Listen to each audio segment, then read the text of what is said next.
dia kat sini Eco Emas skip dia masih lagi kosong. Dah daftar lama tapi tak start lagi buat simpanan. Sangat rugi tuan-puan. Masa tuan-puan daftar, mungkin masa tu baru 300 lebih ataupun 400 lebih. Sekarang, harga 1 gram yang sama tuan-puan dah cecah RM600.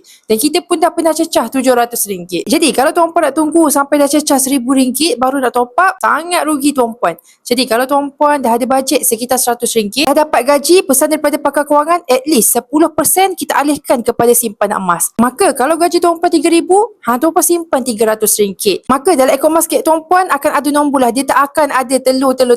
Okey? Jadi ambil peluang mulakan tabungan emas tuan-puan hari ni. Harga emas tengah rendah. Bila tuan-puan dah mula menabung emas, maksudnya satu langkah tuan-puan untuk berjaya capai 100 gram yang pertama, untuk capai 1000 gram yang pertama untuk satu keluarga. Jadi teruskan semangat menabung emas. Bagi tuan-puan yang baru nak mulakan simpanan emas, belum ada akaun public gold lagi, tuan-puan boleh saja rujuk pin video yang berada di profil saya. Boleh daftar akaun hari ni dan tuan-puan mulakan tabungan emas tuan-puan hari ini bersama public gold. Okey? Bye-bye.